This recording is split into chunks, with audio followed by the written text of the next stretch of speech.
Hi everybody, welcome to Book Scoop. I'm Priscilla and I'm going to be talking about an adult novel. I'm Sarah. I have a middle grade historical fiction. I'm Martsje. I have 2 picture books, and 1 nonfiction children's book. All right. So I'm going to talk about 12 Months and a Day by Louisa Young, which in my opinion is erroneously listed as a romance. It is like so, I mean there's a little bit of romance, but it's so much more than that. I realize I'm a really poor book reviewer because typically I don't read anything I don't like. And so the last book I read was always my favorite book. Mm-hmm. But this book is like really one of my favorites, and I think the best thing I've read in a while, and maybe it was just what I needed, mm-hmm. you know. It's a story about 2 couples, and they don't know each other. One lives in the Outer Hebrides in Scotland, the other lives in London, and it opens with the death of the husband of one couple and the death of the wife of the other. So it's pretty sad to start with, and then the story is told from all 4 perspectives. It's told from the 2 surviving spouses, but it's also told from the perspective of the ghosts, and who are trying to figure out why they're here and what this is all about. And they are all wonderfully realized characters. It is a story of love and grief and like getting through the worst things you can imagine and trying to find your way and learn to live again. And it does what every good book should do. I think it's like you're crying one minute and you're laughing hysterically the next. The ghosts actually meet first, and then the 2 living spouses meet eventually.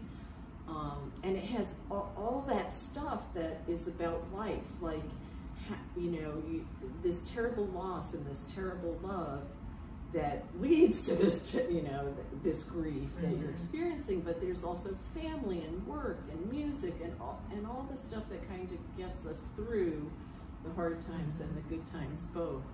And there's even a little romance at the end.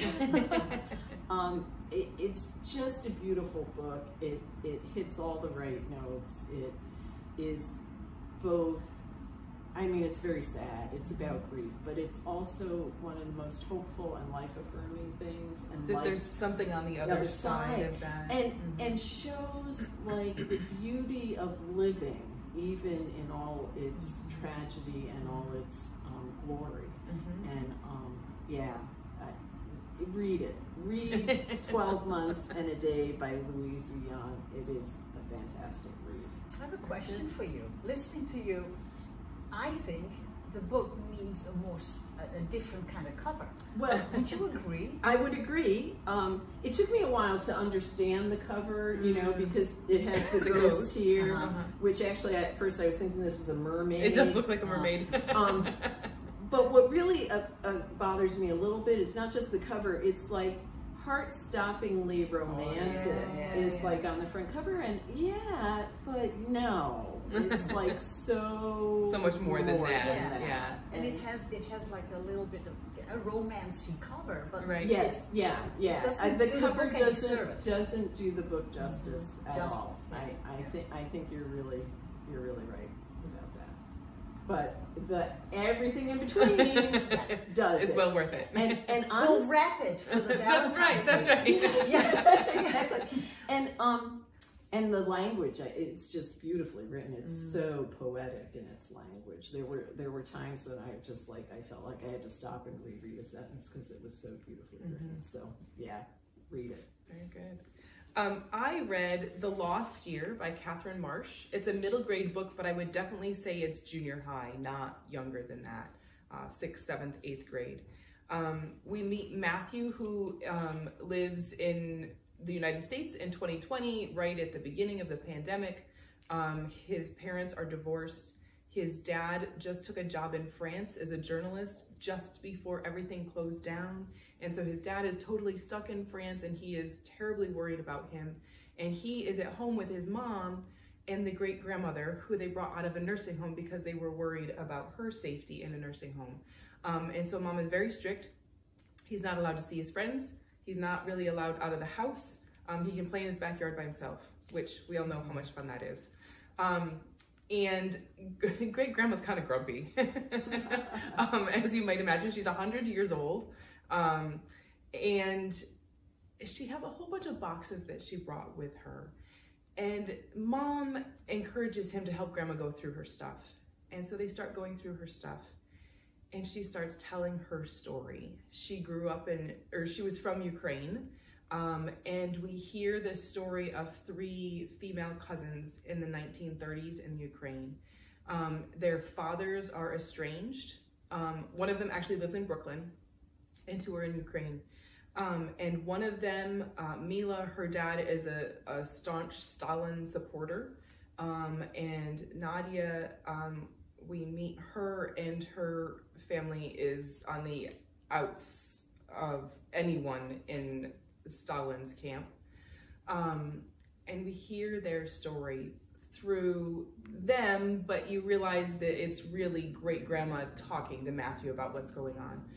And during that time, this is kind of my favorite way to learn about history. I'd never heard about this before. So there was the Holodomor, which was a starvation, which was a man-made starvation by Stalin's people. And we learn about that. And the book is so good. When I was done, it's one of those books that you just like have to sit with for a while, because there's some huge twists and turns. And I just, I can't even imagine what it would have been like to be the girls in this story during that time, to experience what they experienced, to have the extreme difficulty. Even the girl in the United States, even though she was here, they still went through a lot of difficulties. And then the author at the end has a whole bunch of information. It's not specifically based on her grandmother, but a lot of it is taken from her grandmother's life, who grew up in the Ukraine and came to the United States. And there's pictures of her grandmother and her family. I absolutely recommend, if you love historical fiction, for sure. And if not, it's still a good book to read, The Lost Year by Catherine Marsh. You're saying that about the information in the background. This book also has information, an interview with the author in the background. And it's always fascinating to see those, in fiction, those connections to real life. You know, she talks about her own experiences that led to this book. That talks about the grandmother. I think that's so cool. In one of the author speaking, another very well-known historical fiction writer for young adult is Ruta Sepetys, and who has also taken stuff from her own life to write her books. And she told this author several years ago, you have to write your story. And so this is that book. That is so cool. Yeah. Okay, I will start with this book, the nonfiction book. It is a state book from the new state books that we have. So we have 52, I believe, volumes in it. I chose Mississippi because I've never been there. They have, you know, it's everything what a state book should be. Some history, some geography, some culture.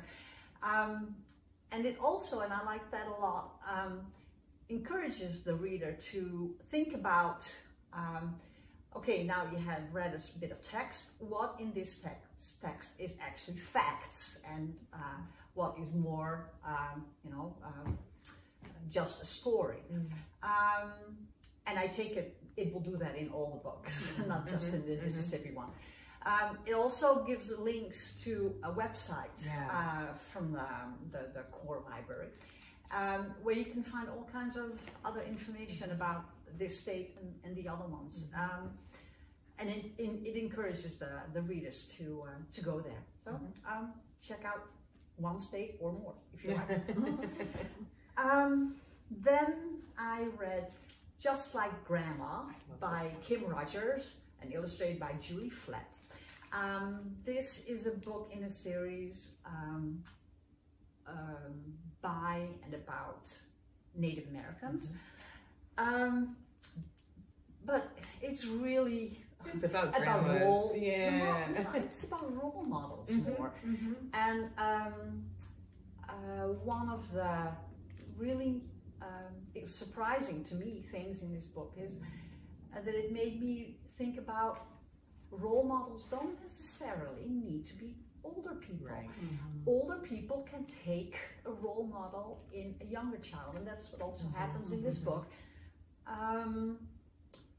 So read this book and find a child who can be your role model and tell them about that. You know, you may bond in a way you've never bonded before with a child. And it's such a good point. I think, you know, we get arrogant as adults to assume that we have stuff to offer younger people and forget how much brilliance and personality and perspective that they have to offer. The different way that they look at life compared to adults is refreshing a lot of times. And I find kids who are sure of themselves, and I think, wow, I wish I had that. I wish I had that when I was that age. And then I also read How to Eat a Book by Mr. or Mrs. and Mr. McLeod. This is a great book. It's hard to say something about it because it is sort of an illustration of what happens to people when they really like to read a book. And of course it's called How to Eat a Book. And what I will tell is that you can eat a book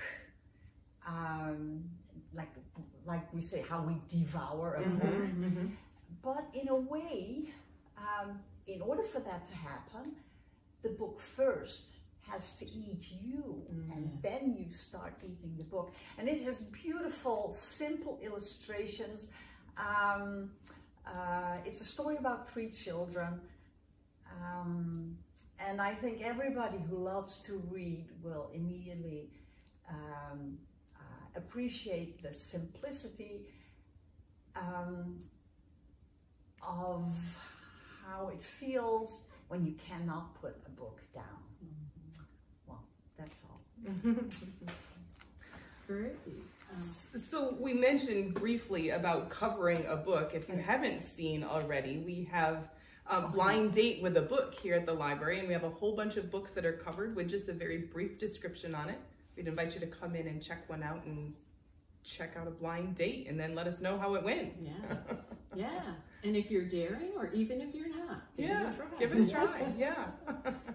So thanks for joining us for another episode of Book Scoop, and we will see you again next month.